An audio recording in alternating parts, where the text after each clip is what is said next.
30-minute session, beg your pardon, because it's a street track, of course. The second, the top 12 will go through into a further 15-minute session. And then the fastest 5 from that go in reverse order, 5th down to fastest, to decide the top 5 spots on the grid and the 5 points, 4 points, 3 points, 2 points and 1 point that are awarded for our fastest qualifiers. So cars getting ready to go out on track here in sweltering conditions, and a great opportunity to see these guys really earning their money. This is where a racing driver's art is at its most extreme, trying to thread these cars at phenomenal pace down these narrow, bumpy, uphill and down dale city streets.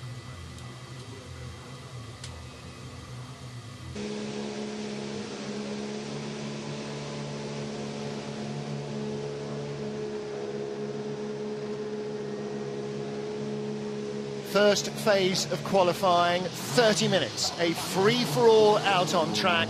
And when you see this track, you will understand exactly why you want half an hour to get 1 lap in. Matt Neal, 2 minutes on a very fast lap, will probably be under the 2-minute margin once they get the fresh tyres on.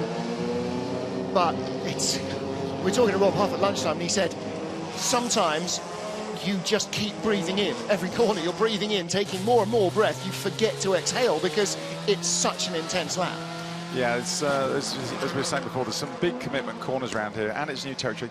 So they're learning all the time, and like the Nürburgring, there's so many sections which look very, very similar, and are blind, and are big commitment, and are fast. So it's piecing those sections together with confidence, that no one's going to be around the corner, that your car's going to grip. And we've seen, you know, even the great Lopez in the Citroën, absolutely on the limit with a 4-wheel drift going towards the Armco, and not once, not twice, but multiple times. And so, you know, they're pushing the Citroëns hard. What's been great in free practice is the Hondas are back on form again, you know, and they're mixing it up amongst there.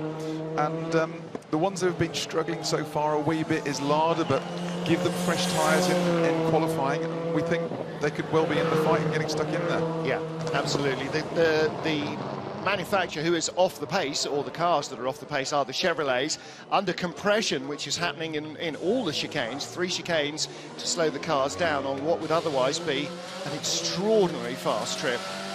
Their steering is binding, the steering rack is flexing, or something there, they're beating the power steering. Well, a pumping of the brakes there, they're topping up the brake fluid, so Rob Huff clearly with a longer brake pedal than he was hoping for. May have been a disc change. You shouldn't have any problems with pad change. That looks a bit more panic management. Yeah, it does. A lot of the general housekeeping stuff will have been done by now, so that's... Looks like he got into the car and the pedal went to the floor. Well, it's not that it goes to the floor, it's just not solid as a house brick, which you want it to be. Yes, it should absolutely feel like you're pressing on solid metal. So, 4.7 kilometres, so this is longer than your standard Grand Prix circuit, around the bumpy city streets. And here we go, first man to set a lap. You can see the start-finish line just on the turn-in to this first chicane. Jose Maria Lopez will be the first man to go for a quick one. Now it's whether they're going for a banker with some used scrubbed tyres to start with, or they're actually going to go for it, try and get a clear track and put on the fresh rubber right away. Well, you absolutely will want to get a banker in, not because the weather might change, but because somebody might dump oil, somebody almost inevitably is going to hit the barriers because they're pushing so extremely close to them now in qualifying that they weren't in free practice. There's oil down from other racing, there's muck on from other racing. A hub carrier change, we're hearing from Lada, was the problem with Rob Huff's car. Now, essentially what that means is it's the bit that's attached to the upright, the spring of the damper, onto which the wheel is mounted and onto which the disc brake caliper is mounted. So it's a fairly involved thing, and it does mean disconnecting the brakes possibly. So they were bleeding them to, or installing a new brake or whatever, bleeding those to make sure that he's got what he needs. I mean, look how busy Lopez looks. Yeah, it's a great shot. This is lovely just seeing the splitter cam here and seeing Lopez hard at work in the thing. You'll see him as he turns in. Is he lifting? That's commitment. I think that was absolutely to the boards on that one. You can actually, from the onboard, you can feel the car oversteering there. You've just got that feeling of it as he gets onto the brakes in that fast approach down to the chicane. The bogey time all week has been a 2-minute dead, and they've been peppering it, but it's the question is how much can they beat it, and if so, how much by? Well, they absolutely will beat it, I'm sure of that, because of course they've only had 3 30-minute sessions up until now. Their knowledge of the track is getting better, and their confidence in the car is getting better. The setup is getting better. So, yeah, they must go quicker. They must go under the 2-minute barrier, and maybe Lopez is going to be there.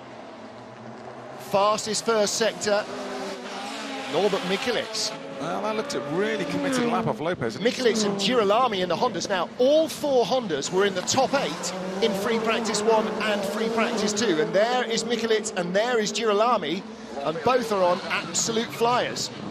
Lopez is fastest. No, he's not, because fastest now has gone Nestor Girolami. Wow.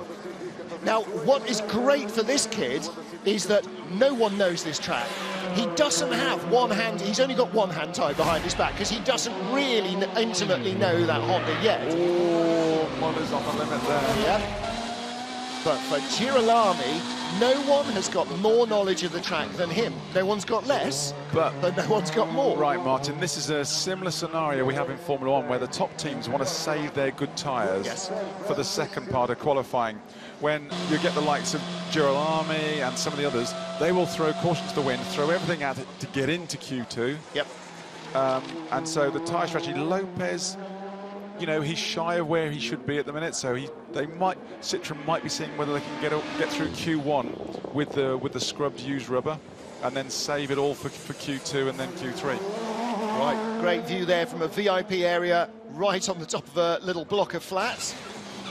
They were pumping out the tunes yesterday. Tom Chilton, second quickest. Look at this, does he get the chicane right? No, shoots it, so that lap won't count, I'm afraid.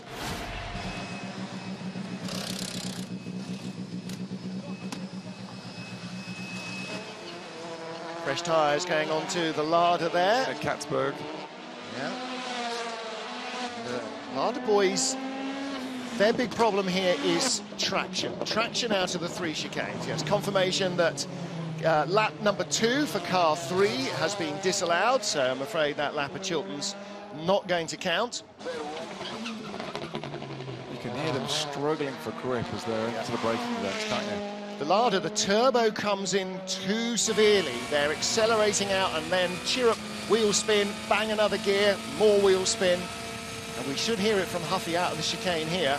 I always say it's a nice problem to have, to say you've got too much power for once. It's an engine builder's dream, but it is frustrating when you're just trying to feed that power in. And especially with these turbo cars, they've got so much torque. It comes in really, really aggressively. Yeah. And the taller, wider Michelin, beg your pardon, Yokohama. Just, you know, you can always outpower a tyre if you really try hard enough, and the engine is really trying hard. I think they're on the. They've got to be on scrub tyres so far. It's hard when they put him in the tyre warmers because you can't get a sneak peek at what strategy they're running. But so Huffy 1.8 away, 2.3 away. He was 1.1 away on his best lap in free practice. So that's a long way shy of where he would hope to be. I think a little bit of Huffy's. He's going to be making sure the car's right. Yes, and it's all pointing in a straight line and working, and then he'll come in and then he'll go for gold. I agree entirely. See the difference in the size between the rear stoppers and the front on the Citroen there. The rear disc is about as big as the centre bell that the front wheel is mounted onto. The discs on the front of these things are the size of very generous dinner plates, because, of course, they do all the work. Girolami's Civic Type R there. New aero kit along with the factory cars. So the Honda Team Sweden car looking very strong this weekend. All the Hondas are looking a lot more comfortable than we anticipated, Matt. We were talking about this on the way over, thinking what a bumpy city street would do to a car that looked evil around the Nordschleife, and yet it seems more planted. Certainly it seems more planted than a Citroen does. Yeah, out of all the cars in free practice, the one that looked like it had the best front end on it, which is what you want around here, and the Larders have been struggling with, was the Honda. Yeah, they could place the car where they wanted, and and we had Michelets up there, in the top 3 consistently through free practice. So, we want one of these Hondas to really get in, or a couple of these Hondas to really get in the mix and sort of ruffle some Citroen feathers. What's Thiago worried about? Ben Constantius and Alex Legui down in the pit lane will try run one of you to Honda and find out what's going on there. Jose Maria Lopez being rolled back in. Now the problem you get now, we've got 20 minutes left to go. Whoever goes out, by the time they've done their warm-up lap and they're coming round for their flying lap, they can catch traffic, slower traffic, on an out lap. Look how many cars are in the pits right now and are starting to go out. If you go too early, you've got a problem, and really, you've got one good lap. The drivers have been saying you've got one real flyer, and then the tyres drop away. This is Katzberg's. I'm not sure if he's on fresh rubber. He's starting a lap with 2 cars out of the pit lane in front of him. So let's hope that Mehdi Benani and Gabriele Tarquini have their eyes on the mirrors. He's going to run into Benani hasn't, or he's trying to stay offline. Tarquini, this is where he hit Chilton earlier on in free practice. He pulls well out of the way. I don't know if Katzberg was it's going to cost him time. Slowed a little. We'll see in the first sector. See the concentration on his eyes. Oh, yeah, absolutely. 0.4 away. That's about as quick as the cars have been going so far. Yeah, looks, he's already struggling with it, Martin. Yeah. I'm not sure he's got fresh rubber on. That's a long way off for sector 1. We're talking again to him at lunchtime, and he was saying that he missed the chicane. So we were saying that, or he was saying rather, he still doesn't understand the dynamics of a front-wheel drive touring car. He said, with a GT3 car, I pretty much know what it's going to do in any given situation. Just hasn't got enough experience. They haven't had any testing, he and Jaap van Lagen, of any certifiable quality or quantity. So he hasn't been in a position where he's been able to spend a day, okay, what happens if I do that? Oh, really? That's really interesting. That's a bit counterintuitive. But what if we do then that? All of that learning he's trying to do in qualifying and in free practice and in racing. And he needs more time behind the wheel to really be able to add to the development. Absolutely. Of the car. But the one thing they have had is reliability. Lada really seemed to have got their act together, which unfortunately the likes of Tomo didn't enjoy it. And Kozlowski didn't enjoy at the beginning of the year, which was. But it's. That's a frustrating one for them, but... Well, again, talking to the boys at lunchtime, it's being in the right place at the right time. Sometimes you are, sometimes you aren't. It's the McLaren Honda thing. You've got to get the reliability sorted, and then you can start pushing for performance. Yeah, absolutely. Now, Gabriele, coming to the end of a fairly gentle warm-up lap, now starting to build some speed into the car. Right. You want to carry it across the start-finish line. See how committed these boys are around here. And this view, that particularly there through the houses, very reminiscent of what Porto looked like, a similar style of architecture, obviously. But this track, much longer and so much faster. And he's going by, no. Mar wasn't paying attention. You see, and again, that's shoddy work by the team. The drivers are out. Penalty for that. The drivers are out on a formation lap, and Benani is going blinding through anyway. The drivers are out in the formation lap. The team must be on the radio telling them Tarquini's coming behind you, Benani's coming behind you, Chilton's coming behind you. That's absolutely imperative. Right, the annoying thing, Martin, is that could cost Gabriele getting into... he lit some nose there, doesn't he? He did. That's anger. Yes, well, absolutely, and rightly so. You get one lap on these things. Yeah. Tarquini's not letting him back. No, he's holding both the Citroens up, actually, deliberately so. Yeah, because you get one lap on these, so that could cost him getting out of Q1 there. Now, we're on board with Muller, so Mar's gone by. And if Gabriele was on a set of fresh tyres, that's it, they're gone. Yeah. He's not going to get a quick lap out of them on a second run. I reckon the first lap is worth a second round here with these. Now, he was reprimanded this morning for running into the back of Tom Chilton at the end of free practice 1. That clearly was a deliberate hit on Marr. And if he's been reprimanded for misjudging his braking and accidentally running into Chilton, he absolutely must be reprimanded for deliberately hitting Marr. Or Marr could be reprimanded for deliberately blocking. Well, I don't think he deliberately blocked. He didn't move to block him. He was on the racing line. He just wasn't paying attention. You could read it anyway, won't Martin? So, I would say, my argument was, how did you know Marr wasn't going to move out the way at the last minute? How did he know? You've got to be committed one way. Yeah, so much. There's no margin either way. But you looked at it, I looked at it, and everybody at home looked at it as Gabriele hitting him to let him know exactly how he felt about being blocked. I'm wearing my Honda cap on Gabriele's side this time. No, you didn't. You just said he hit him to tell him he was there. Well, because he did hit him. You can't retract that evidence. It's already in the court. Yeah, it's circumstantial. Red flag for what? It's in sector 1, 2 and 3. What are we not seeing now? There is a red flag being shown everywhere. Rob Huff is on an absolute flyer, naturally. Of course he is. So who's gone off where? Or who has lunched? Either that or Marr's trying to get past Tarquini. And had him off somewhere. No, I honestly, I don't think that will be the case. However... So that leaves Loeb top of the pile with a sub 2 minute, 1:59.86. There you go, Alex was right, Ben was wrong. 1:59.86, we're a bit low. Ivan Muller apparently is blocking the pit lane exit. That's in case Gabriele wants to go out for another quick lap. The pit lane exit is very steep uphill. Okay, so what we're seeing here is... So Ivan has left the pits with something still attached to the car. Is that a fan on the... Yeah. Yeah. So he left with it still attached, and it has flown off somewhere into the track. God. So that stayed on for the whole... even through the braking.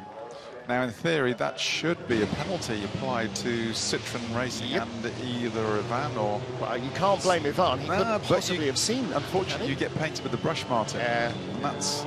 I hope they don't, put it onto Ivan, because that's exactly what we don't want for the championship. But no, that would be an open goal. It'll be a serious reprimand for Citroën. Right, so unfortunately, Citroën have kiboshed several other teams' quick laps. The session will be resumed on a short call, so a hurry-up offence. Basically, sit in your car, everything done up, ready to fire up at a moment's notice, because actually, they should be ready to go immediately.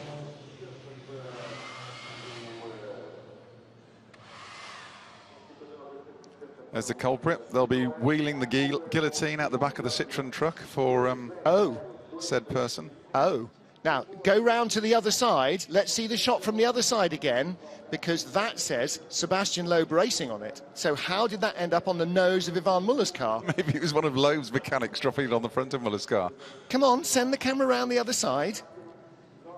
That is the one that fell off. Well, Ben is telling us it's not the one that fell off, in which case... It is Loeb's, but... In which case, what are they doing with it and how have they got it? It was clearly on Ivan's car. Well, and is that the said one? Because they were... well, OK, all right. From this angle. If it wasn't the one that was on the front of Ivan's car and then fell off, another Citroën left the pits with a fan attached. All right. Oh, we're going for a Maton moment, Alex. Perfect. That's excellent. Yes, a Maton moment. What's just happened? Ivan left to go to the track with his ventilator, his supplementary engine ventilator, and he lost the ventilator at the first braking. But it looks like it's Sebastian's. No, what we see, it's Ivan from what you see.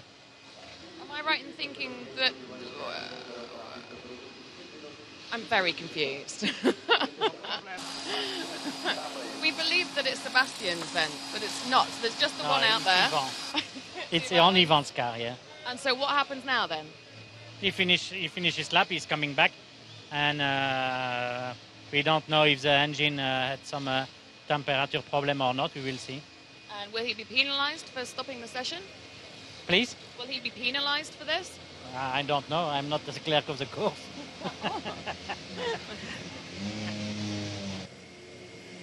Well, Ivan comes back in, and of course there's a spare fan, of course, because this is Citroën, not some cowboy outfit. However, the sticker on the side of it definitely said Sebastian Loeb Racing rather than actually Sebastian Loeb, so there's no question at all it did say that on the side.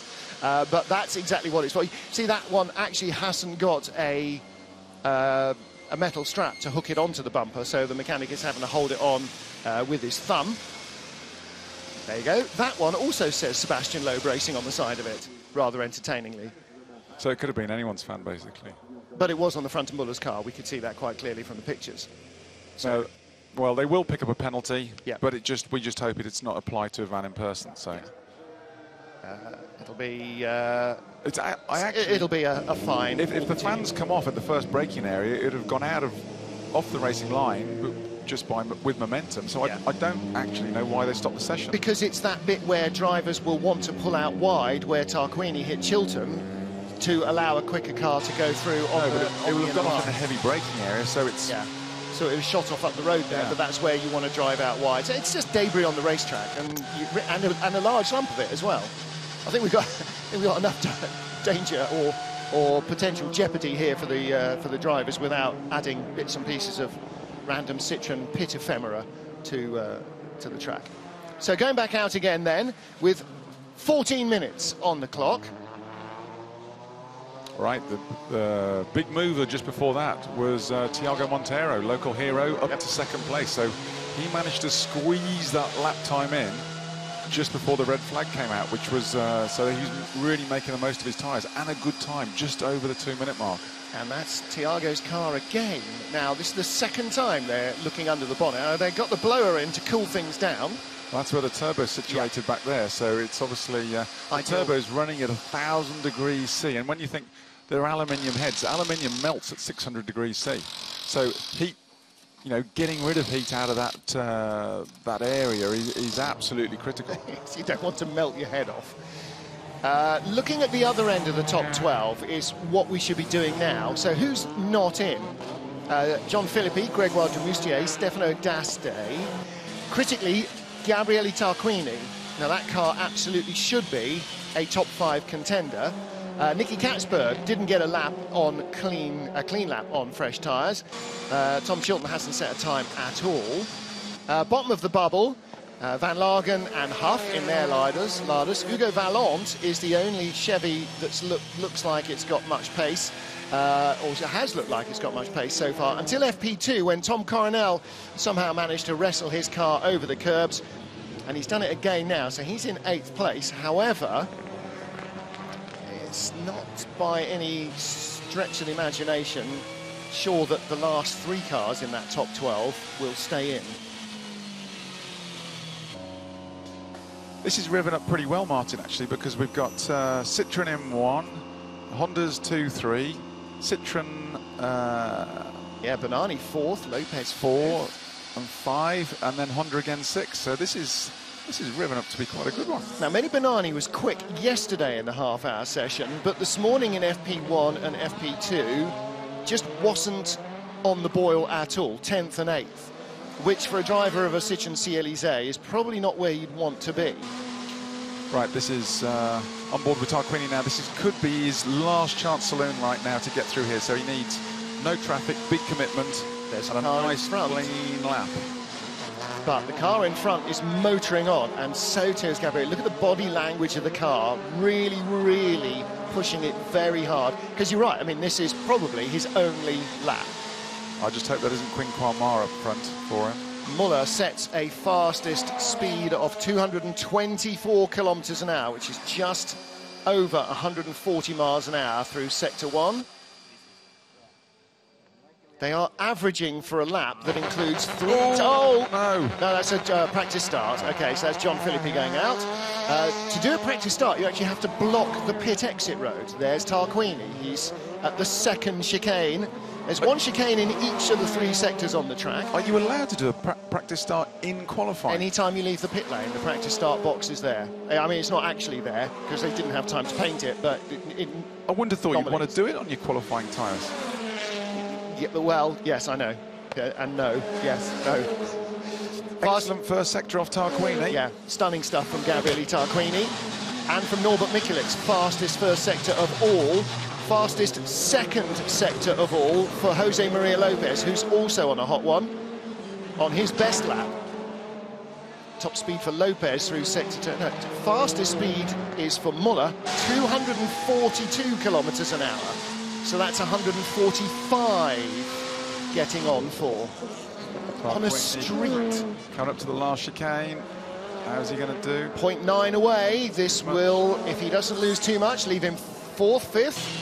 Comes across the line in 4th place. 5th place, beg your pardon. Or immediately got pinged down as Lopez came across the line behind him to go top of the timesheets. Loeb 2nd. Mikulec 3rd. That was a good lap from Norby as well. 59.3 for Lopez. Yep. That is a monster lap. 4th now, Thiago Monteiro. 5th is the number 200, Gabriele Tarquini. And in 6th place is the number 25 car of Mehdi Banani. Well, that's a bit rough because they've just pulled Huffy into the FIA weighing area, and that's basically him out. And Van Lagen's just been popped out of the top 12, so he's now in 13th. Ivan Muller is on the bubble in 12th place with 9 minutes remaining. Ivan Muller is not going to stay on the bubble for long, is he? But in a critical situation, they've just pulled Huffy in. Yeah. He's outside the top 12 at the moment. Yeah. Huffy is 14. Oh, no, he's not. 15th now. 15th now. Let's see Muller's well. No, Muller's off in the first section, so... Yeah, well, 9/10 away. He'll be doing a hot lap on older tyres. Maybe He needs more than a hot lap on older tyres, Martin. That's not going to get him into to Q2 at the minute. Not at 2.2 away in the second sector. Remember, on his fastest lap in FP1, he was 7/10 down at the end of sector 2 and was fastest by a few hundreds by the end of sector 3. So something he does right in sector 3, where he is now, can bring that back. Can it bring all 2.2 back? No, it can't. Can it bring some of it back? Can it bring enough of it back? Yes, it probably can. No, he's boxing. No, he's coming into the pits. So Muller is still in 12th. Coronel with Vallant behind and Qinghua Ma in front. Ma still bearing Gabriele Tarquini's paint. And Tom's bailed on that one. Was that a green flag out, just saw there? Or was that a spectator flag? There's a red spectator flag flying somewhere that I thought... OK, so Ma outbraked himself and in a perhaps forerunner of next year went straight on there, because there's a little round-the-block thing that we might use next year to cut out that chicane. Well, he needs to get his skates on now. He's not got long left, so... It's not so much the skates, it's he needs the skates to have fresh rubber on. No, that's not a sticker tyre going on. Are they rotating? No, they're coming out in blankets. There's a bit of a shake of a head there. That's not a man who's totally in control of the game with 7 minutes remaining. He is still in 12th. I mean, he's not out. Oh, is that Hugon Volant limping or just staying out of... No, just cruising into the pit lane. Vallant is in 9th. Nestor Girolami, though. Now, he's coming out again. Why is he coming out again? Is he coming to just put a gentle heat cycle through some tyres for Q2? But you wouldn't have thought he'd want to. He's pretty safe at the moment. Yeah, he's 1.2 behind, and 12th place is 2.2 behind. There's not going to be 9 cars improved by more than a second in the next 6 minutes.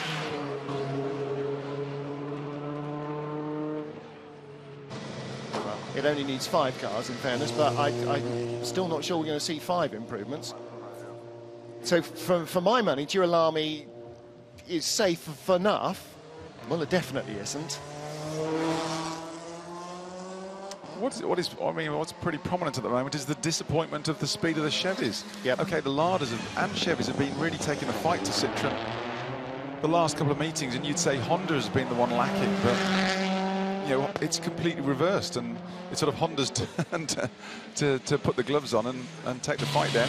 And the weight penalties applied to the different marks haven't changed significantly. No, it's the nature of the track, isn't it? You know, somewhere like Paul Ricard crucified the Honda. Here, much less of an issue, and their nimbleness and their chassis agility seems to be working really well. Yeah, apart from the fact Gabrielli keeps hitting other cars, you know, things are going quite nicely. Well, maybe just the Honda's got the better traction out, because these little tight chicanes are incredibly slow, so and traction is such a key, which is one of the things, as you said, the Lada is struggling with. Yeah, we said to the boys at lunchtime, and Nicky Katzberg said, well, you know, what's the biggest problem? Power. And I thought, what? Hang on a minute, the engine's fine. No, too much, too soon. It's a bit light switch delivery. It's a good committed lap off us. Yes, it is. And that was Katzberg in front, I think. And again, his engineer has been on the radio saying, Rob's coming up behind you.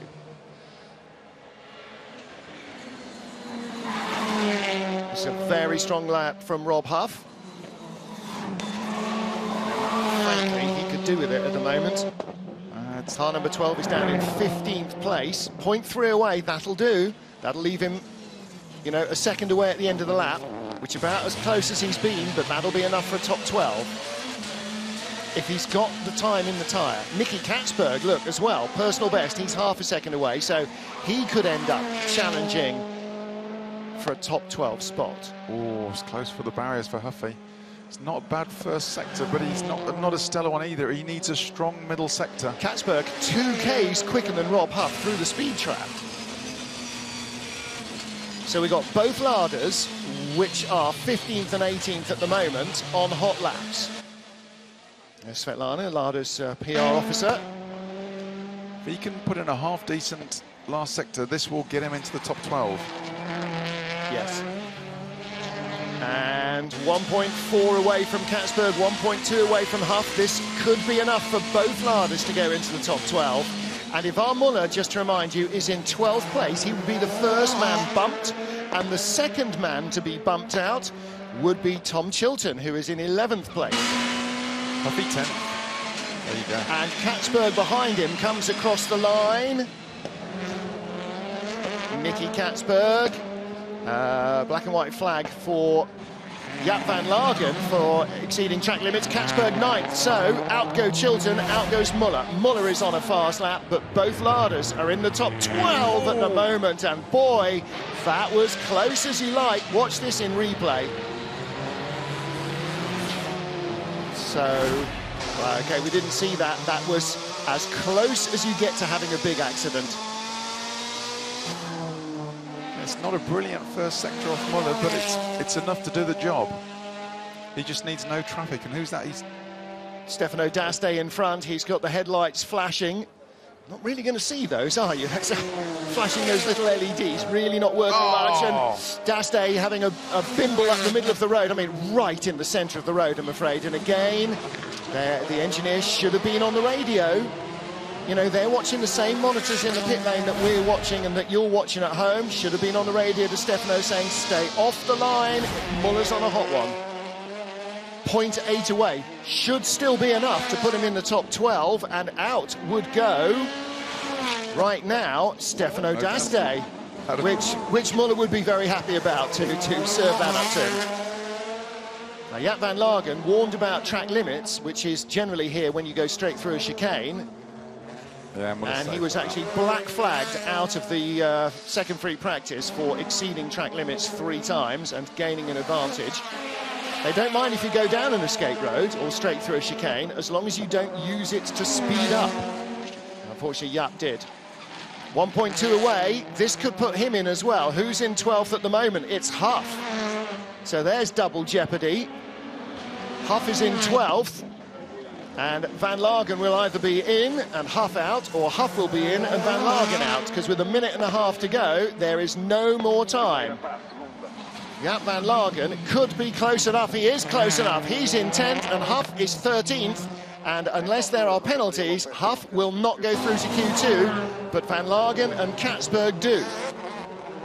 It's not over yet, Martin. There's a few more to come across the line, yeah. Girolami's on a flyer, but he's got... Now, did he have to get by a Citroen?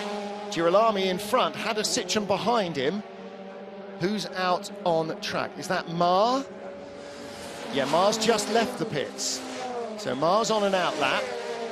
Coronel's on a hot one. Can we come back here a lot? I really like this qualifying. This is an awful lot going on. Oh, Coronel's lap. Holding up again. He couldn't do anything else other than he could have gone straight through the chicane, actually. He's on an out lap. He could have got out of the way before they even got to the chicane. Well, he could have gone straight through the chicane and not been in the way. And that might have put the kibosh on Coronel getting back into the top 12. I don't think Mar's going to be a popular person in the paddock later. No. Now, there'll be several Christmas cards that don't have Qinghua Ma's name on them, I think, after the end of this session. I think Coronel's got enough here. No. Oh, close. Well, is he going to improve? He needed 2 tenths, and you've pretty much got to say well, he will have lost at least 2 tenths. I doubt he's going to do it now, but he's got one last throw of the dice. He's going to have to now. He's going to have to push on and try not to wall the car. Checkered flag is out, so these laps will count, but no more. Stefano D'Aste, 14th. No, cruising. The lone Chevy to make it through Q1. At the moment. 12th. Yeah. And he's only just in, but Coronel's trying to ping him out. Huff's in the pits and in high dudgeon. Do not touchy, it's in part Fermi. Demustier's pitted, Chilton's pitted, John Philippi is still on track. And Coronel has run out of grip and time, and he will start both races from 15th behind Stefano D'Aste and Rob Huff. So 13th, 14th, 15th, 16th, 17th, 18th locked in after this session. And Coronel just running out of grip.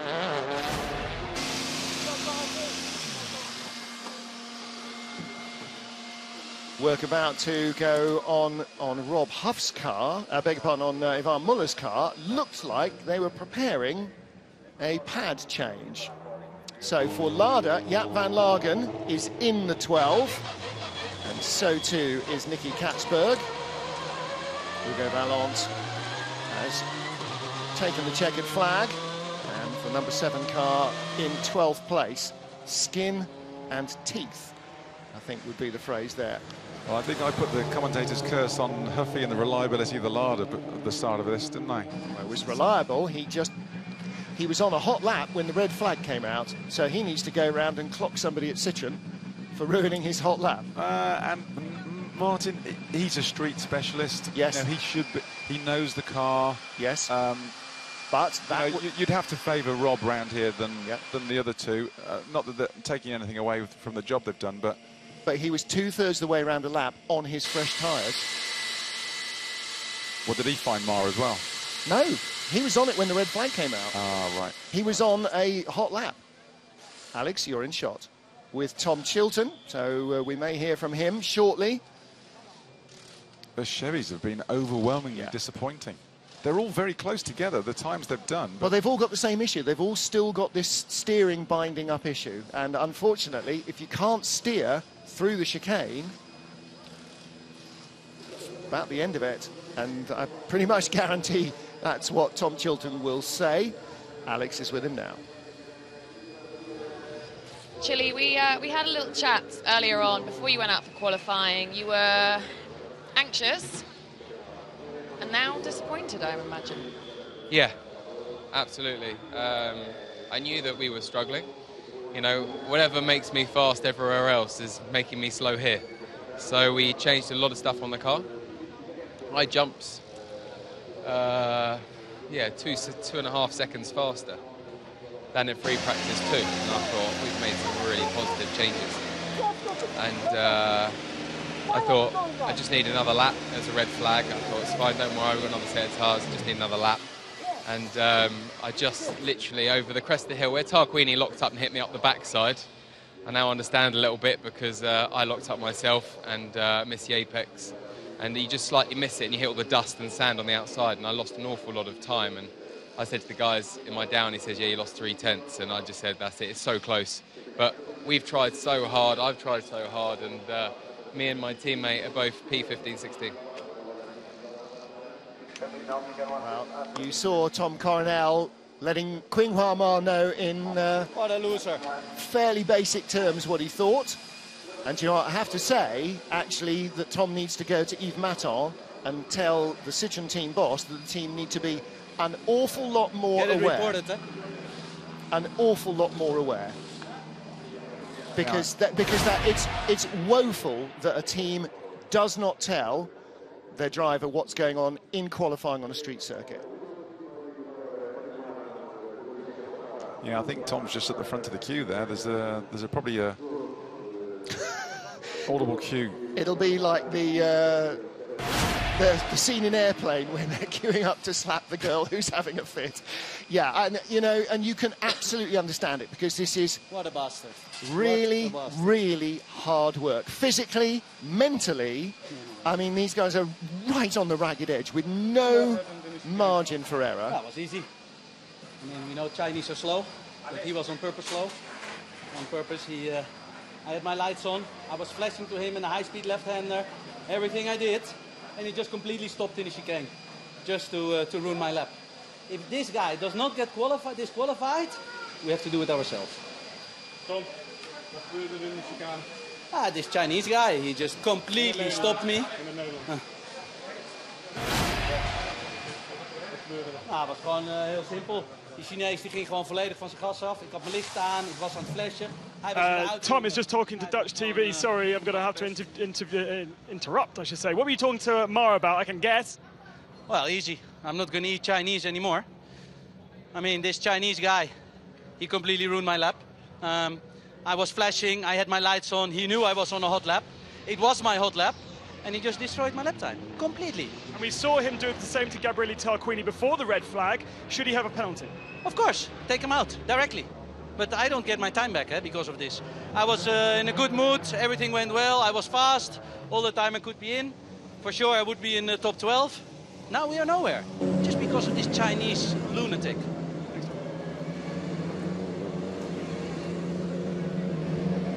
So, second section of qualifying is getting underway.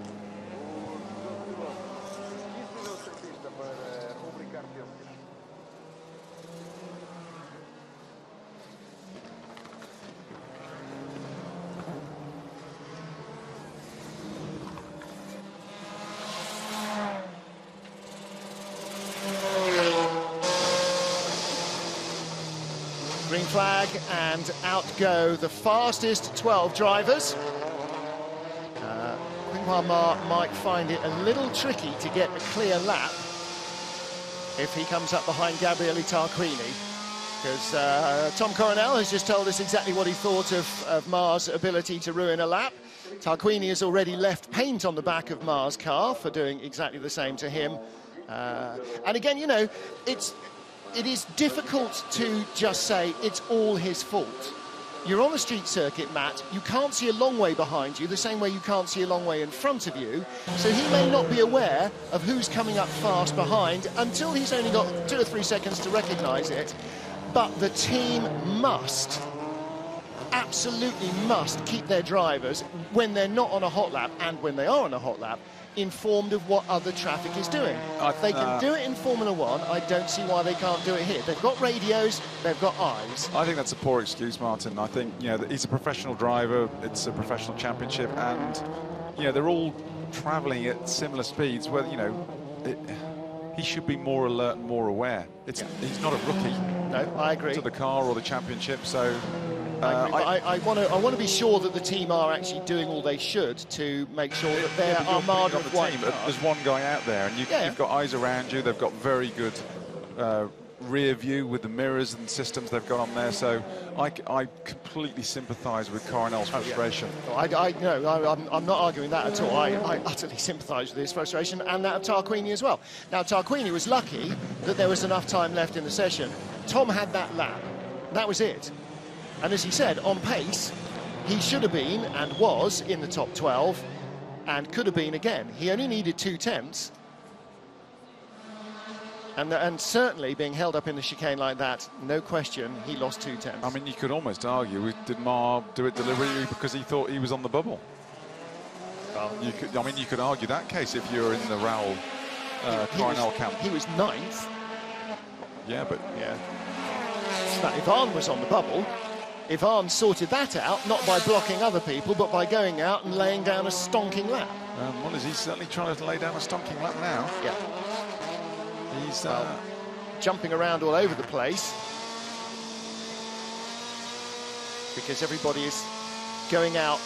And now, Matt, with just 15 minutes in this session, first of all, it's going to take you 3 minutes of that 15 to go out and do a warm-up lap. Okay, so that's 3 minutes, then another flying lap, or a flying lap. Ooh. That's 5 minutes, a slowing down lap. You're nearly at 10 minutes. Ooh. Oh! So he does look... He's proper committed. I mean, I love this circuit because these three, you have to say, the 3 lead Citroen, Muller, Lopez, Loeb, they looked as though they, I mean, all year they've had a little bit, like they've had something in reserve, like they're a little bit under control. Yeah. They look, all 3 of them look, never mind everybody else, they look as though they are absolutely on the ragged edge. Yes. We've seen all the way yesterday and this morning, Lopez 4-wheel drifting into the chicanes and into the fast stuff. That would just see Muller, that would have been 130 mile an hour, 200-kilometre corner he's doing that through. Look at the way he is hurling the car around here. Well, Muller is desperate to make it into the top 5, as will be Lopez, because you absolutely must be on the front couple of rows here. Oh, and there's trouble. Girolami has hit the barrier. It's the left front corner that is sat down. Now, has he lost a wheel, or has he... because he's still got the bumper, so how has he done whatever he's done? Nestor Girolami brings out the red flags. Muller's lap is ruined, and anybody else who was on a hot one, which is everybody else, will also have to go back in. But Muller was almost at the end of that lap. And Lopez was. No, Lopez... Oh, no, he's had to abandon this as well. Where was Muller? We didn't see where Muller was when the red flag came out. Does his lap count or not? No, Muller was halfway through Sector 2, and Lopez was almost finished Sector 3, but he's at the box as well. I think Girolami shed a wheel, because the front of the car appears to be okay. John Waterman... not Franco anybody. John Waterman. His engineer. And Alain Menu is here as well this weekend. So there's an old Chevrolet World Touring Car partnership, almost reunited. Menu is helping to coach Grégoire de Moustier. I think Girolami's car has spat a wheel off. Yeah, I think you're right. There's a definite look of confusion on the pit wall. Let's get a longer shot, because seeing a car up against a barrier doesn't give me much idea of where it is, because there are barriers that look like that all the way round. He's neatly hiding behind the fence, the left-hand side of the car, isn't he? A little bit of breeze will be very welcome, and a bit of shade as well. 30 degrees and counting. Well, oh boy. Start again. Well, start again, but without the advantage of a tyre. Now, anybody who was maybe coming to the end of a warm-up lap might be able to really capitalise on this, because Muller and Lopez were not warming up. If Muller gets that sideways on a warm-up lap, then, boy, oh boy, there's something happening. That was a full commitment afterburners lit job from Ivan Muller. Right, but you know the one guy who might profit out of that, who hadn't gone out? Mar. Quinquan Mar. Yup.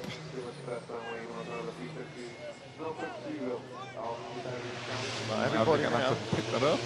I guess they're going to have to put it on the back of a high-up, aren't they, if there's a wheel missing? Yep.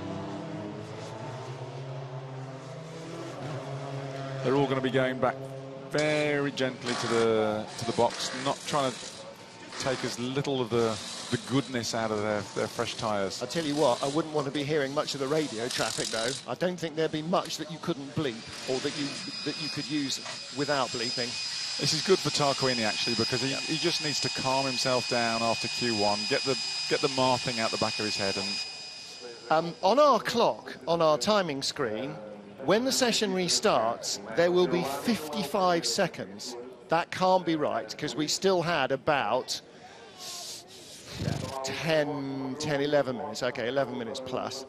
But again, I was making the point when we were watching Ivan on the quick lap. 15 minutes sounds like a lot to go and do a 2-minute lap. But Matt, it's nearly 10 minutes to go and do a 2-minute lap. 3 minutes out the pits, 3 minutes on an in lap, and a 2-minute lap. That's 8 minutes. That's half the session. Well, it's all eyes on the screen down here because it looks like everyone is as confused as you guys. Nicholas, you know what's happened yet? No, we're not really sure, but we believe it was a puncture that caused the crash. So we believe it's a puncture. We're not really sure. And you haven't been in touch with Nestor himself? He's fine, so no worries with him. So we need to take the car back. Okay, but you don't know what caused it or anything? Not yet. Okay, thank you. Thank you. Well, assuming that anybody else sets the time, that will relegate him to 12th on both grids. And that's a real shame, because that car in his hands was absolutely flying. He had genuine top 5 potential with that car. So 1 Honda down. It's now 3 Hondas versus 5 Citroens and 2 Ladas and 1 Chevrolet. So, Van Muller having the wheel nuts torqued back up again. Oh no, it's a hub. no, that's the diff.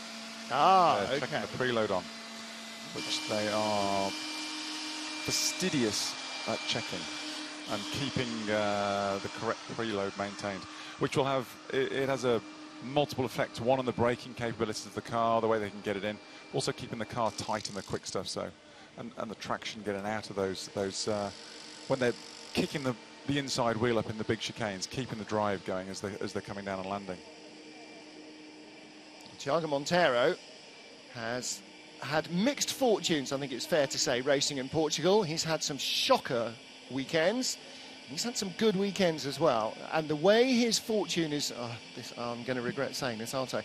The way his fortunes have been running so far this season, and actually the way the pace is that he's been showing, this could be one of the latter. This could be a good weekend for Thiago Monteiro. Yeah, lying in P4 at the moment, so he's there, but we've got it all to do, and they've all got to go. We're not going to have Girolami, but which actually is 1 down. Yeah. So one of these guys out of this top 11 are going to get bumped. Yeah. Off the race 2 grid. Will be 11th.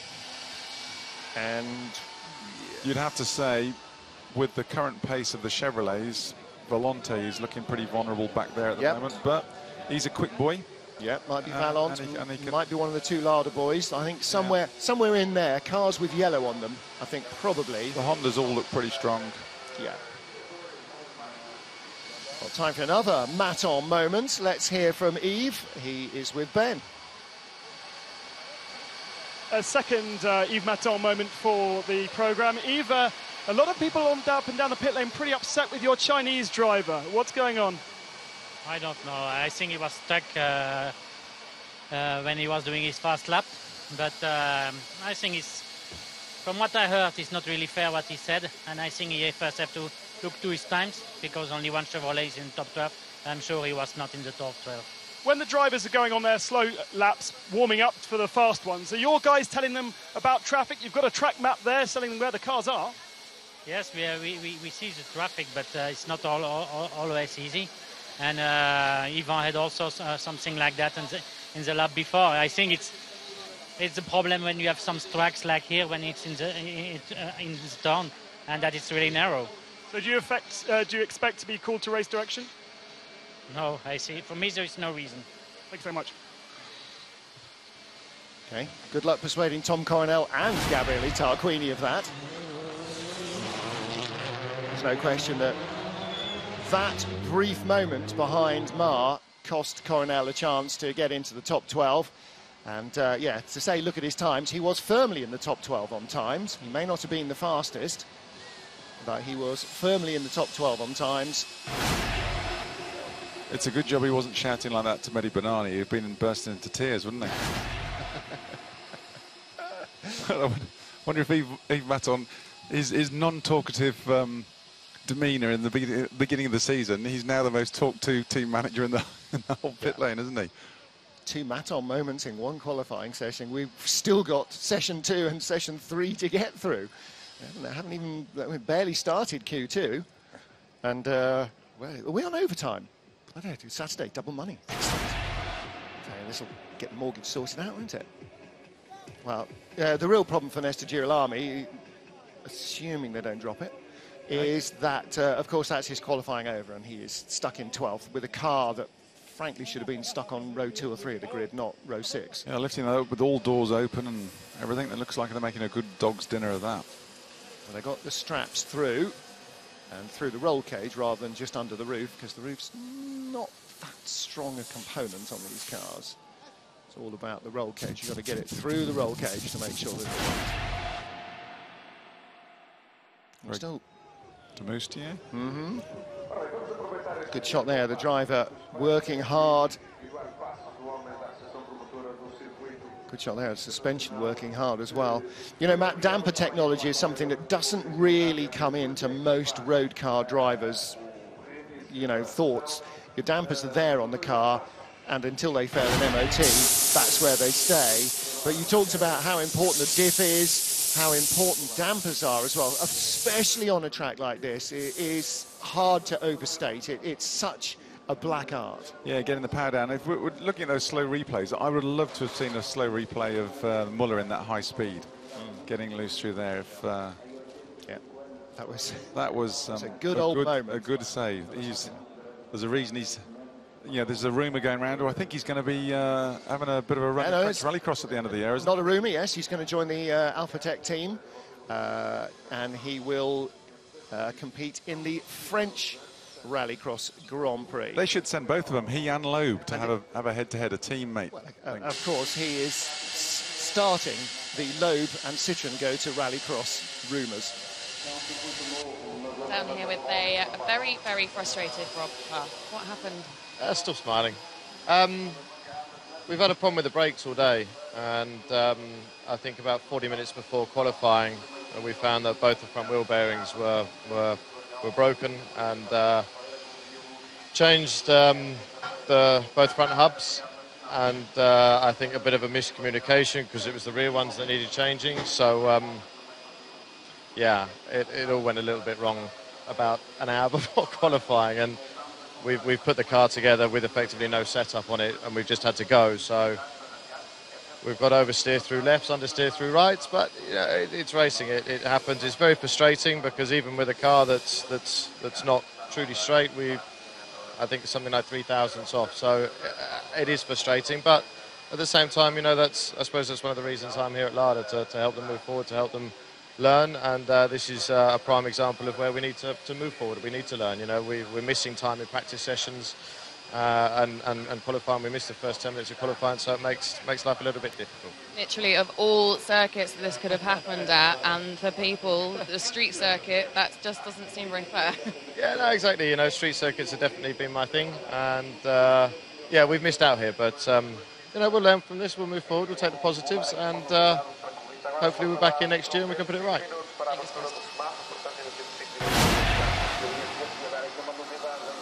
Rob Huff, miscommunication there with the wheel bearings. And why does a wheel bearing damage your braking performance? Well, because if the wheel and the hub are not rotating in a straight line and are vibrating, you get what's known as pad knockoff, Matt, and that basically pushes the brake pad away from the disc. And so when you then apply pressure to the brake, that's a hub failure, not a puncture, isn't it? When you apply pressure to the brake, the first bit of pedal travel is just getting the pads back up to the caliper, and so you get this moment where nothing happens, which on the street circuit must be a change of underwear moment every time it happens. That is definitely a hub failure there. So whether he's done that on a curb Well, or by dragging it against a wall. Yeah, and these curbs will be beating the hell out of the wheel bearings as well, which could be, which could be Huffy's problem. So, and it'll still brake, it'll still stop, which is Huffy's thing. But because the did you not see that, Citroën? Was that Mar? I thought he was on. Mar backed into him. What was, I can't remember what I was saying now. Looking at that, it's so funny. The maximum braking capability of these cars is from high speed, because that's when they've got maximum downforce. So they need the initial hit to be literally as hard as the driver can hit it, and then they bleed out of the pressure as they go through the braking area as the downforce comes off the car. So to stop locking up. Yeah, and that's exactly what you're saying with the pad knock-off, which you're absolutely spot on with. Well, and the other you thing, won't have that initial hit. Which means that you then travel even another 10 metres or even another metre further before stopping. You're in the barriers on the outside of the circuit. There isn't another metre. Correct. There isn't another inch when you're on a qualifying lap.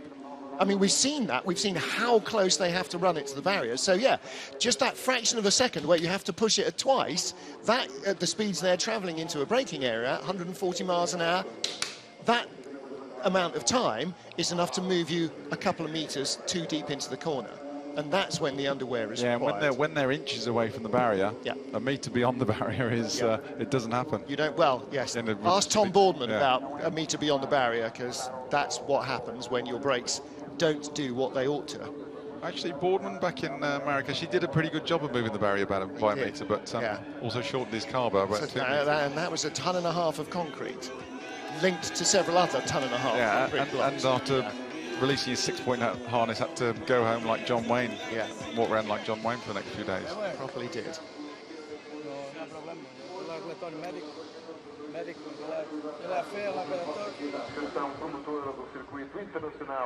A little bit of a delay still while we wait for flatbed trucks and other rescue vehicles to be repositioned.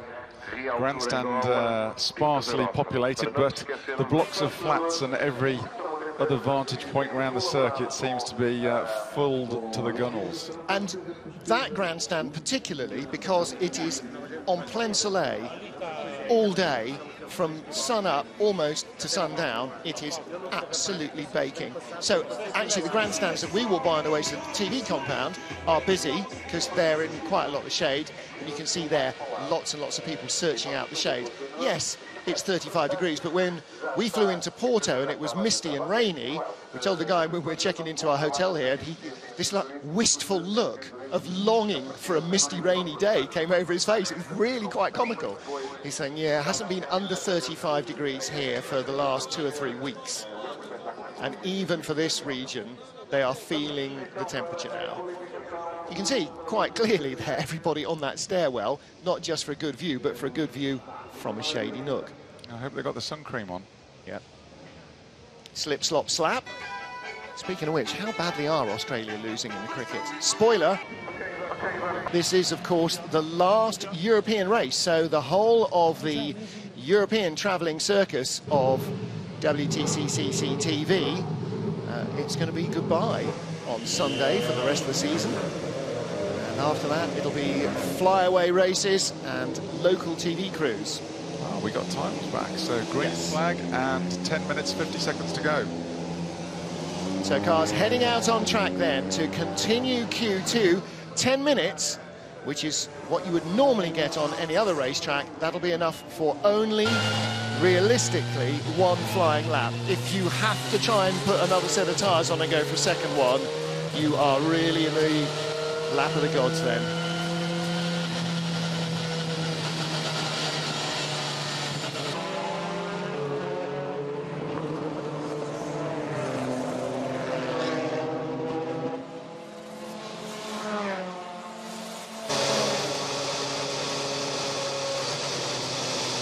Citroën's heading the queue of cars around this Vila street circuit. 4.7 undulating, twisty, bumpy and very fast kilometres of Portuguese track. We're in the Douro Valley, just about an hour inland from the capital of northern Portugal, or Portugal's second biggest city, Porto. And in the region made famous for its wine production over the centuries. Historic track, at least some of the historic track we're still using, probably about a third of its original distance, and about half the lap that we use was raced on in the 1930s. And then again in the 1960s, 70s, 80s, into the 90s, before racing was suspended for a time, and the track reinstated in shortened form, a little bit like half the Brno street circuit being locked off, as was the case back in the 80s. Same deal here, they locked off the river crossings that took us over onto the west bank of the Douro, and we race all the way around the east bank of the river at the moment.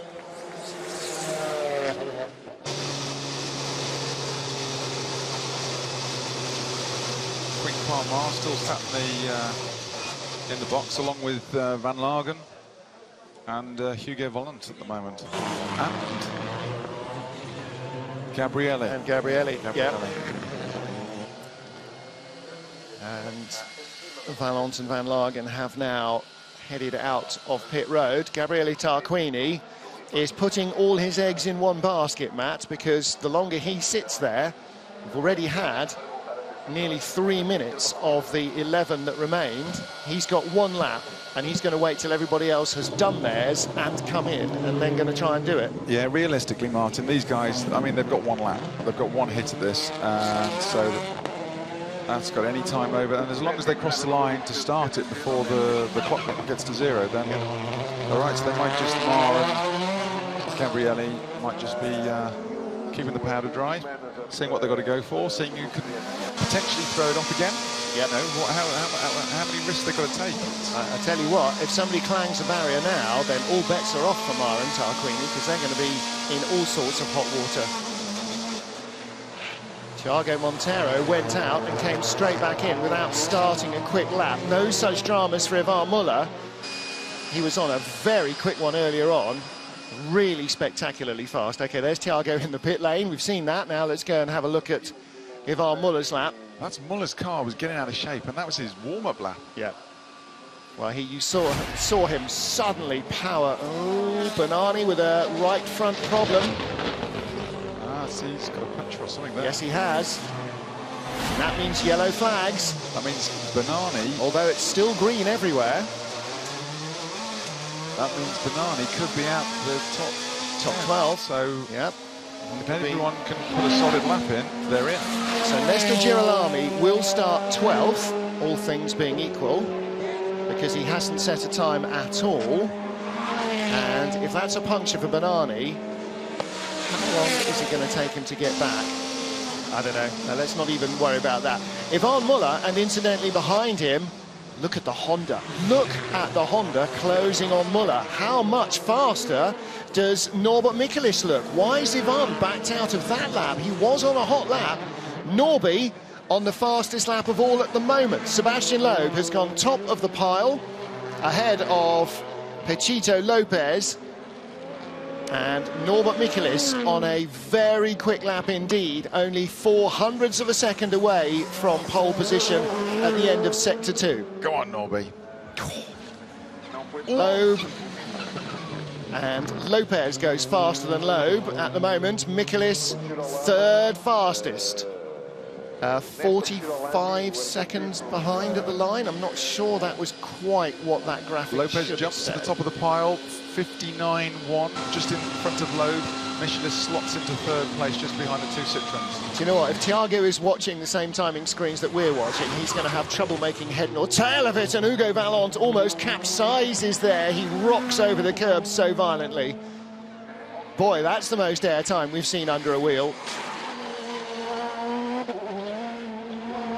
Ooh. You can hear him scrabbling for didn't he? Really had to have a second stab at that. He just grab another gear to cut the wheel spin.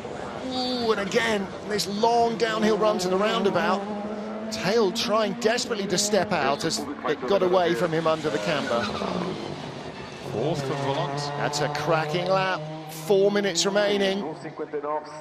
That's his best, sub 2 minute. That's a cracking lap off him, to be fair. Thiago Monteiro has yet to set a time. And Mehdi Banani is needing all sorts of fireworks. I think, but I saw a bit of damage on the right of Banani's car. I think he could have had a brush with the arm coat. I think he might have. Let's have a look. Damage on the right front corner. And damage on the left rear corner. Right corner. Right rear. The back. And the one. Yeah, we're being too clever for our own good, aren't we? Yeah, he's slid along a barrier somewhere, hasn't he? I tell you what, the rear's got away from him, and he's just he's backed it in. It's pulled the front end in after it. So. Yeah. Well, they're going to ignore the bodywork and try and put rubber on it. 3 minutes 50. I tell you what, that's a tall ask, because it is a 2 minute lap. So at the moment, Banani's not set a time, Girolami's not set a time, so... If Thiago's not set a time. What happens then with... Van Lagen's not set a time. They are half the field haven't. Let's make it easier. Who has set times? Only 6 cars. Lopez, Loeb, Mikulits, Vallant. 5th is Nicky Katzberg, and 6th is Jaap van Lagen. And yet Van Lagen is still pressing on because he wants to be in the top 5. 3 minutes remaining for Mehdi Banani. He's out of the car, so he's not going to go out again.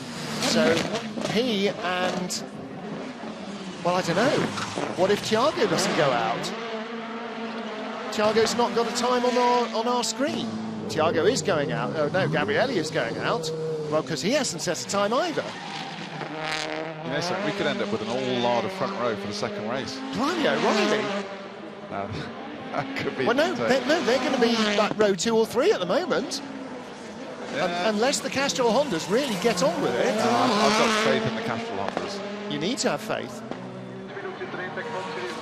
A qualifying lap is 2 minutes flat. Oh! And Jaap van Lagen overshoots under braking.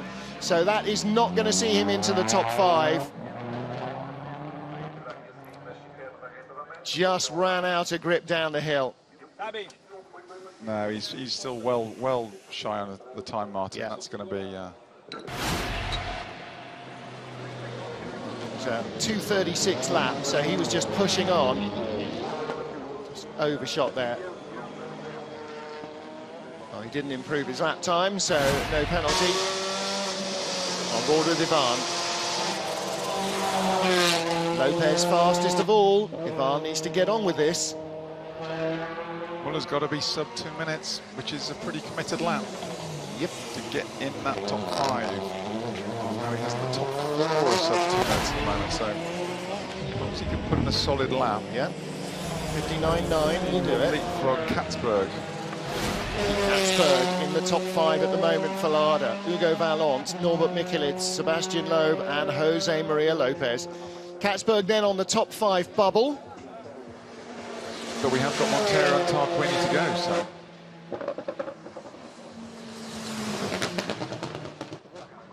Right, I'm playing devil's advocate here. 10th is car number 2, Gabriele Tarquini. Well, it looks 9th. like backed off, Martin. Yes, he has. Oh, no, I don't know. It's that high shot. Has he? Well, none of his sectors have been green. Is this his outlap? Yes. This had better be his outlap. We may not be fully au fait with what's going on here, but this had better be his outlap. And he's starting a quick one now, because otherwise he's in a world of hurt in terms of championships. Because Ivan Muller doesn't want to go for reverse top 10. Here come the Castrol Hondas and Qing Hua Ma. Now, is he going to tap Gabriele from behind? Gabriele is in front and Thiago is backing up to give himself some room, which frankly Ma ought to be doing as well, had he the time to do it. They've all started a lap now, so the game is on. Now you'd think that's a bit of a rookie error. You'd think Ma wanted to give him, unless it was the end of his qualifying lap, or was he? You'd think he'd want to give himself more space. Well, if he was just supposed to be starting a lap, what on earth has he done? Now he's 11th, Ma. Benani at the moment is going to be on row 1 for race 2. So was that a bit of tit for tat, the Castrol Honda's bulking Mars lap? Do you know what? And Muller's out. He's out the top 5. Yeah. Muller is 7th in the worst of places.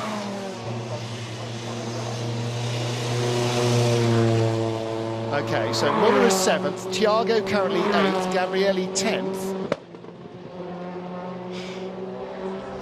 So is Muller waiting for the 2 Hondas to improve so that he'll go down to 9th place, and then waiting for Mar to improve? Mar won't improve because he's bailed on a lap. Benani's already done. Muller can't get 10th place, can he? How can he get 10th place? He can get front row. He can get front row, Martin. Yeah. And then, I mean, it's an interesting tactic of Muller because he could then easily win race 2, but have some of the easy cars to get through to make up maximum places in race 1. But it does put him in a bit of a danger zone in race 1. It's a loaded gun. It's a gamble.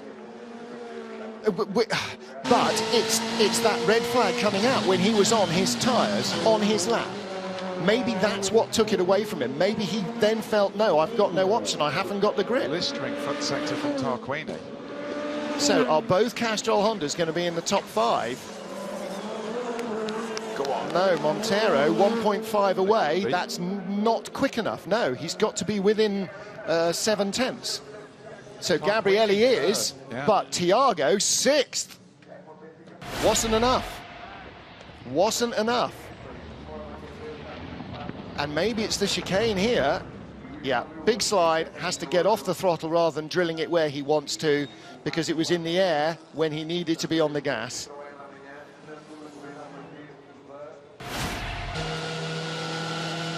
Now, Mar has not set a lap. Well, he has, because he's passed the start-finish line. So when he takes a checkered flag, whatever lap it is, 10 minutes something, it will be a lap. So he will have qualified, just not particularly well.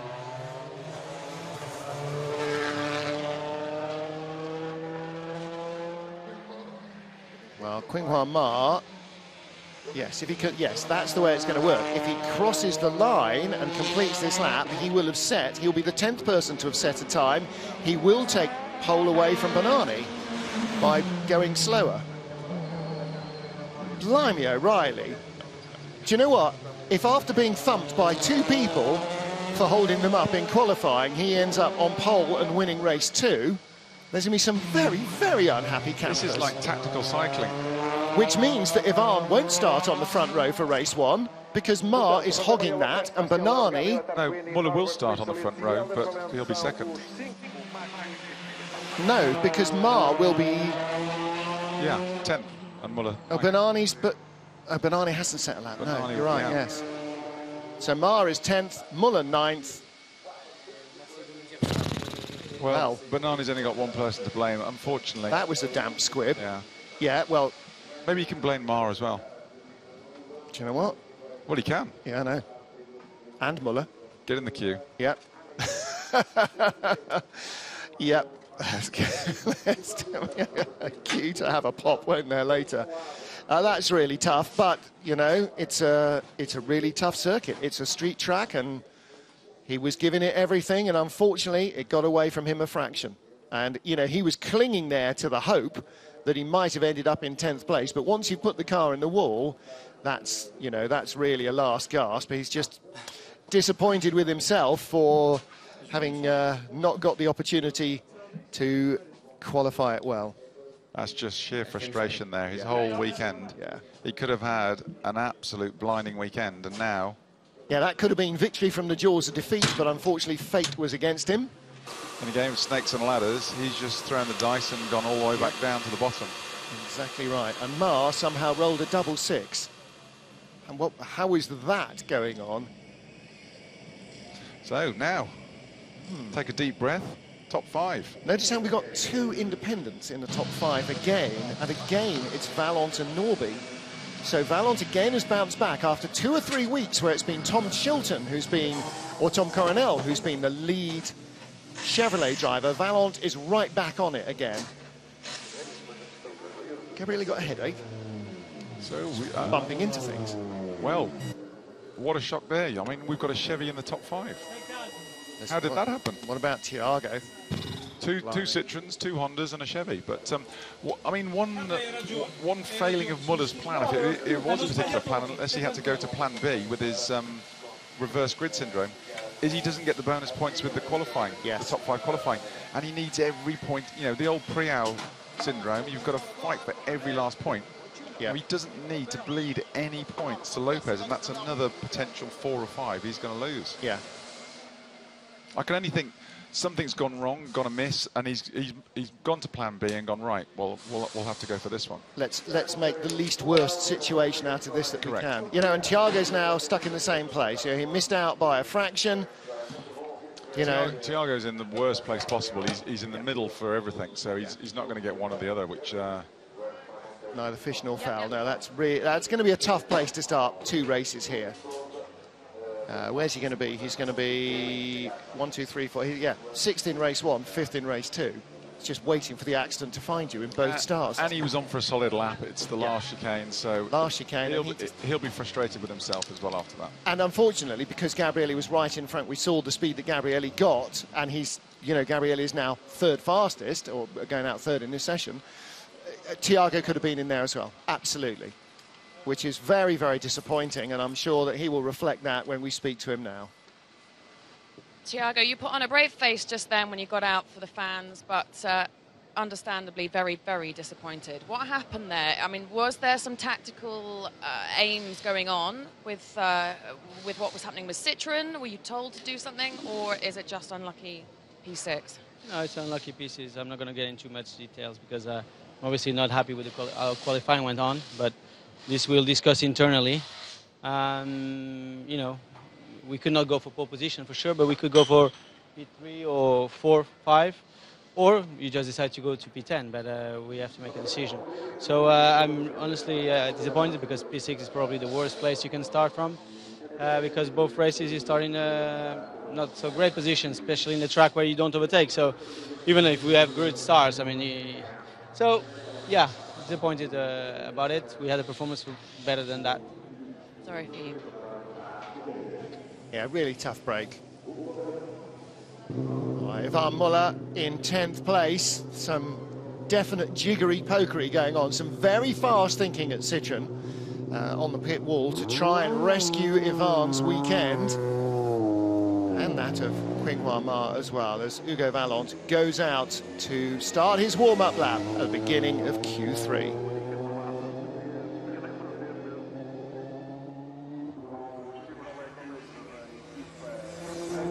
Q3 is underway. Single car shootouts as Hugo Vallant goes out to start his warm-up lap here in Villarreal. Let's hear from our race 2 pole sitter, Ivan Muller. The very confusing Q2 there, really developing as the last few moments went. How much of a plan was it to sit for P10 and when was that established? Sorry, say that again? How much of a plan was it to take the pole for race 2 and when did you decide for that? No, we didn't decide. We had a problem from the beginning of the quali, so we just did what we could. I was flat out all the way, so we didn't decide anything. So in which case, splitting the strategy with Pachito in the top 5 and you in right at the front for race 2 could be a good thing, right? Yeah, it could be a good thing, but it was not a strategy. It was bad luck. Thanks very much, Ivan. Yeah. Yeah, that was definitely a quarterback scramble going on there. They were really, really thinking hard on their feet. And, you know, the stoppages in the Q1 session and in Q2 hurt several drivers. Rob Huff definitely lost his decent lap on tyres because of that. And Ivan in Q2 as well. So it was make the best of a bad job, and they did a really good effort at that. Of course, you know, he has to work his way through in race 1 from 10th to try and get to the front where Lopez is likely to start, and in race 2 it'll be the other way around. Lopez will be in 10th or 9th or wherever, trying to work his way through. So at least Ivan knows now, cut and dry, what his weekend's all about. It's about making progress in race 1 and winning race 2. No questions, that's it. Yeah, but it's going to be rough in race 1, isn't it? You know, it's especially down Yeah, you've got a very long, fast track, but Ivan's normally very quick out the blocks, and he's got the opportunity to make 1, 2, 3, 4 places. You know, he could be in the top 6 by turn 4. Yes. And then suddenly it's game on. Yes, exactly so. And, you know, we know what a fighter he is. And there's no question that he will make up any opportunity to take a place. So Valent being nice and gentle on the tyres, don't want to work them too hard, but you have to carry speed through that roundabout to start the lap as fast as you can. Aviating again there, really rock-aping over the curb.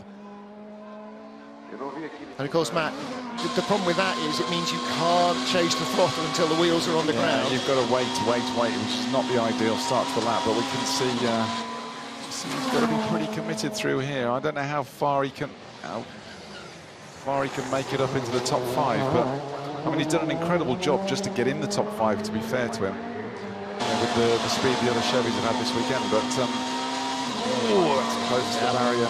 Well, you saw the dialing in opposite lock with the hands. The tail was definitely stepping out there over those little ripples. And you know, you can see the bumps, and it is a street track. The roads are pretty decent, you know, they're not that bad, but got a lot of camber change over the crown. Back end, I mean, it does look as though they have got it set up very loose to try and... Oh, that was clumsy over there, but... Yeah. I mean, he's got position 5 in the bag. The last thing he wants to do, or needs to do, is put it in the barrier at this point. Yeah. That rear end looks evil. It's such a shame we're not going to see Ivan Muller on his own really wringing the neck of the car, because I'm sure the other Citroens are going to be spectacular, as Valent is himself, but I really wanted to see Ivan pushing it to the ragged edge. Yeah, it's a shame, because Muller all through the weekend so far has been super fast, and you know, he's been pushing Lopez, which is what we want to see, Lopez under pressure, you know, as well as Loeb. So you take that out of the scenario. 221 kilometers an hour, fastest speed in sector 2. Let's see where he sets the benchmark. 59.3, that is a good lap. That is very quick indeed. That is a good lap. Philippe de Corsac looking very happy with that, and he loops it around after the chicane. Doesn't matter. Now, if you get it all wrong on your slowing down lap, as long as you don't impede anybody, that's you might not see a problem. The problem here is why a few have overshot there is the finish line, the time in sector finish is just on the entry. So they had a big discussion at the driver briefing that they just wanted to straight line the whole thing and miss the chicane out. Yeah. And they were told their times would be disallowed if they did, so they're sort of half overshooting it. Yeah. And it'd be a point of debate. I bet. I'll tell you what, they could get a hold up, but he did sort of have a bit of a threepenny bit and get around it in the end, I guess. Kind of. So, the benchmark, a 1:59.333. Now, Michelitz has been the benchmark of the Honda squad this weekend. He's been the one who's been nibbling away at the back of the quick Citroens. So, but he's got a good lap. He's got a good target to go for, set by Valent. Yes, he has. First of the 2 Hondas in Q3. Really Tarquini will leave the pit lane as soon as Norby starts his lap. And building up speed.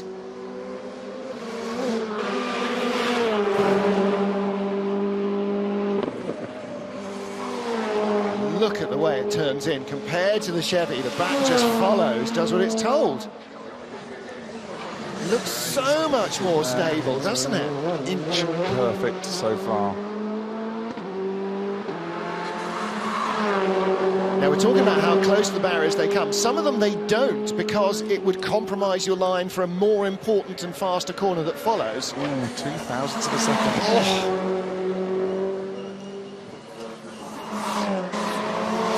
He'll have that information on his dash in the car, so he'll know roughly where he is. if he's even got the time to take his eyes off the road. There's not many places here you have. Oh, was he in too deep there? Did he carry too much speed in? So easy to do there. It makes the chicane look even more pedestrian. Soon find out. Very quick. 44.409 was the second sector time for Hugo Vallant. Yeah, it's cost him. I think that cost him, Martin. Yeah. It's a 44.77. But Michelitz has been quick in sector 3. Yep. He could make it back. Speed way better than Vallant. 22 kilometres an hour faster through the speed trap. No, that's a glitch. That's a timing glitch. Well, he was 6 faster in the first speed trap at 185 to 179 with Vallant. Through 17 into... Oh! Whoa, late in on the brakes.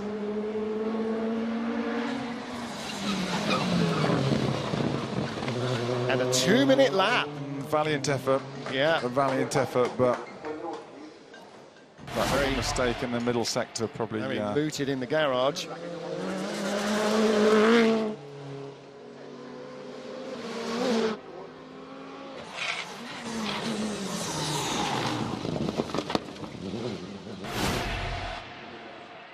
So Hugo Vallant is currently fastest, Norbert Michelisz second. Gabriele Tarquini is warming up his tyres.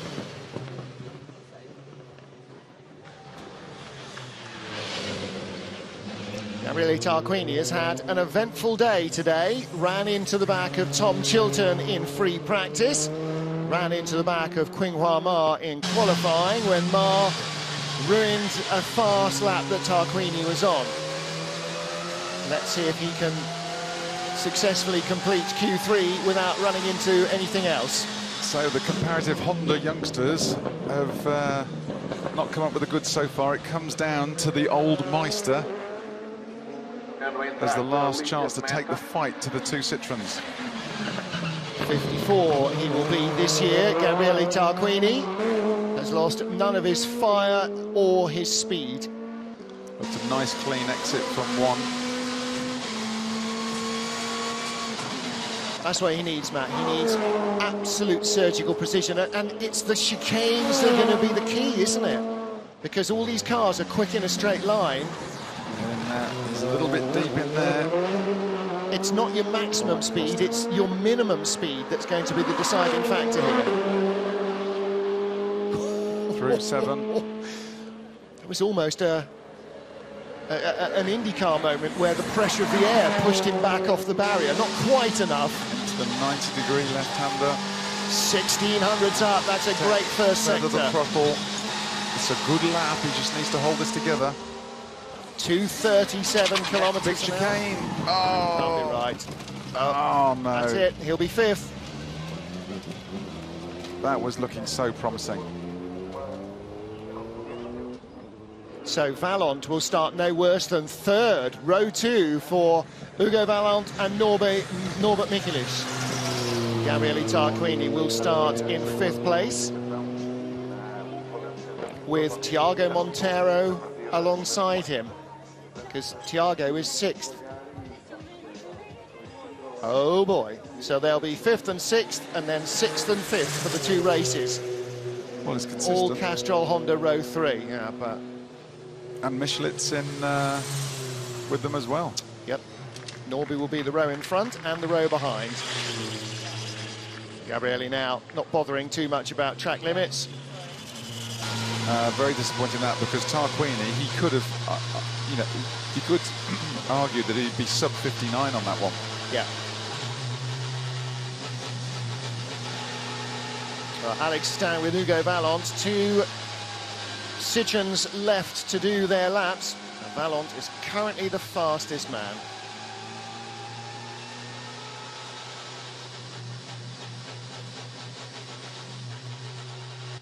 Down here with Hugo, you're sitting there watching the screen, an elated Hugo there watching Gabriele making his mistake. What's it like up there? Very hot, very hot. The track is very hard, and I'm delighted with being P1 for now. probably P3 at the end, but very happy because we're P12 in Q1, so we've come a long way in the space of 20 minutes. It's great. Superb lap. Good job, Hugo. That may be the shortest reply to a question in the history of Hugo Vallont on the World Touring Car Championship, but he wants to watch this, and so does Norby. These two are top two at the moment. We've just seen Gabriele Tarquini drop a catch, and it's entirely possible that either Sebastian Loeb and or Jose Maria Lopez may push too hard as well. Matt, the temperature on the track over 60 degrees. It's very dusty and dirty offline. The grip is only on the racing line. If you venture a fraction off, you are in all sorts of trouble. Very easily they could mess this up. You can see the different colours of the asphalt as you're going through. I mean, it is a natural road. When the racing finishes tonight, they open up, and we've got road cars driving up and down, and buses. Yep. You know, it's used through the night, and in the morning it's shut up again for the racing to start. So you've got all sorts going on. There's a lot of dust offline, so they're trying to keep it, but they have to use every inch of the circuit to every possible millimetre to the one end of the arm code to the other. And look, at lunchtime, the boys were still saying, you know, we're still really learning this track, and that's a great chicane from Loeb. He needed it. He was a 10th behind in the first sector. Vallont and Norby both had 39.1s. He had a 39.25 first sector. Vallont, he really found something in that final sector, didn't he? But the Citroën has been very strong in sector 2 and 3 all weekend. Well, listen, Loeb has really been on it this weekend, hasn't it? There's something about this street circuit, and I think, you know, you could say the same about Marrakesh, and Yves Maton said as much. He said this really suits Sebastian's driving style. Maybe it's because you're so busy in the cockpit, like you are in a rally car. And constantly dancing with it on the edge as it's changing direction, which you don't get at somewhere like Paul Ricard. Low level of grip, which is what you have in a rally car. Car takes a set. Now look, he's gone from a 10th to 9 thousandths away. This could be Loeb putting his car on the front row.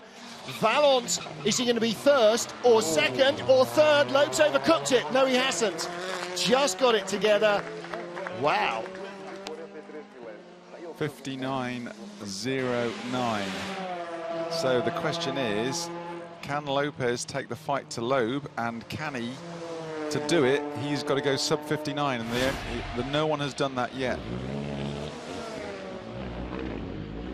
That Citroën has got good drive off the chicanes, though, hasn't it?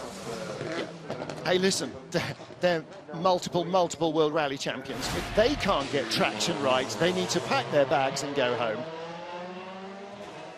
So Lopez then, he knows Muller will start race 2 from pole, and you pretty much have to assume Muller will then win race 2, which means he needs to start race 1 on the front row, and he needs to win it. Now, there is a little argument, Matt, that says that the pole position side, as it's been suggested it's going to be, is the dirty side of the track, not the racing line side of the track, and so maybe the even numbers would be favourable. But can you take that gamble? I'm not sure you can. Oh, good exit. Good exit. Took a lot of curb, but he's still got a good drive off there. Between Loeb fastest and Vallont currently second fastest is a quarter of a second of daylight. Yeah, I was going to say, you could see the wind on those banners as he's going past the edge of the circuit. Yeah. And a great view. I mean, no better view of racing cars than from a street circuit. They're right there by your feet, blowing the dirt and the dust up into your eyes and into your hair. You'll come back smelling of rubber and brakes and transmission. Sliding through there again, and look at the speed that they're carrying as the car drifts. A very strong first sector. Wow. Lopez is starting the fight back, isn't he? Or continuing. Okay. Always looks so uncomfortable, that chicane. Here's where he's got to make it count through this second sector, but he has been absolutely spectacular with the car in four-wheel drifting through fast, medium and slow corners alike. so exciting to watch these cars being pushed beyond the limits. Absolutely pinned to the board in 6th gear. And he hauled it up. This is where Gabrielli does the shot. Stopped, yes, he does, and whistles by the wall. 6,400s up. He might be down in the 58s. He will be down in the 58s. And down maybe below 58. He'll be comfortably in the 58s unless he's really fluffing the final sector. What is the margin from first to second going to be? Oh, that's very clean through there. Very clean. This is going to be a strong lap. Lopez comes to the line to take pole position here in Villarreal, surely by half a second, and safely negotiates the final corner. He was able to get on the brakes, should he have wanted to there as well, without any dramas. Big lap. Shame, we'd have liked to have seen Muller try to take the fight to him, but also Tarquini to finish his lap. Whether they could have beaten Lopez is another story altogether. Our DHL pole sitter for round 15 of the FIA World Touring Car Championship will be Jose Maria Lopez. Sebastian Loeb will start alongside him. And our pole sitter for race 16 will be Ivan Muller with Qinghua Ma alongside him. For about 60 seconds there, Loeb thought he'd done a really good job. He'd set the fastest time all weekend and was looking pretty darn satisfied with himself, pretty, and then this boy just goes and blows him away. Yep. Well, last time out, 2 weeks ago in Paul Ricard, he reversed the previous 5-6 races of Ivan Muller, nibbling into his championship lead to push Muller to 39 points back. He's got another 5 points here. Muller is now 44 points behind Jose Maria Lopez once more. The gap is almost as big as it's been at any stage in the season, and we are firmly into the second half of the championship. What did he say about when he was questioned about safety of the circuit, which other drivers have been commenting on? He said, this is motor racing, we're not playing with Barbie dolls. We're not playing with Barbie dolls. Boy, he was not. That, Matt, was an extra cinch of the seatbelts lap. That properly was on it. It was pretty damn impressive. Yep. Spectacular stuff from Jose Maria Lopez. He will start race 1 in Villarreal, the first ever World Touring Car race on the Portuguese circuit, on pole position.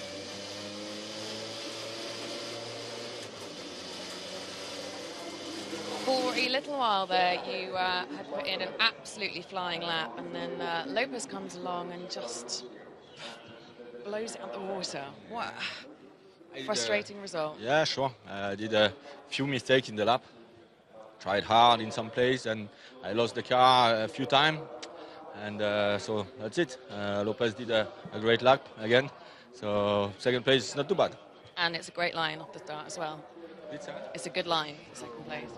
It's a good line for sure, and so I hope I can take a good start. We'll see. Then we'll see how it goes on the race. But at the moment, I'm satisfied with second for sure. I prefer first, but it's not too bad. Good stuff. Thanks, Seb. Yeah, great lap from Sebastian Loeb. No question at all about that. He really laid it down. And Jose Maria Lopez just went to the special draw, didn't he, and produced some magic. And not the first time we've seen him do it, and I doubt it'll be the last. This boy, you know, like they all do, they have a place. And Matt, you know, you're the same, and loads of the guys you race against have a place where somehow you get to it, and there's something special. Yeah, he's not afraid to roll his sleeves up and put the car on its limit and take a few risks, which is great for us to watch. I mean, it must be incredibly annoying as a teammate or as a competitor against him, because you think you've got the upper hand and you're pushing him, and you just sort of get him half onto the back foot, and bang, he comes back. And he comes back with style of vengeance and just out-and-out spectacular speed. Yeah. And the 5 points. And although we've got a Citroën front row for both races here, Ivan Muller is 5 points further back. So he absolutely must capitalise in race 1. Race 1 is going to be the important one for Ivan, ironically, because he will start 10th. Jose Maria will start first, and Ivan must close, because he knows that Lopez, if he goes on to win race 1, will be starting race 2 on a real high, and will also realise that he's got to pick up places. So Ivan gets to do it first, but if Ivan gets held up, knocked off, or anything else, then it's an open goal. Yeah, what's obviously come out is Muller's obviously had a problem, so you need the luck to go with you. You know, we're saying Lopez's luck's going with him because he's had no problem with his car, but Muller's had a problem and he's got a pole, still got a front row start out of it, so, you know, and you need that to mount a championship. But we've not only got a front row Citroen lockout for race 1, but also for race 2 with Mara and Muller, so yeah. They've literally got all bases covered, haven't they? Yes, they have, pretty much. And yeah, with the speed of this circuit, especially on a rolling or on a start where you don't go through the chicane, where you have a straight run all the way up to turn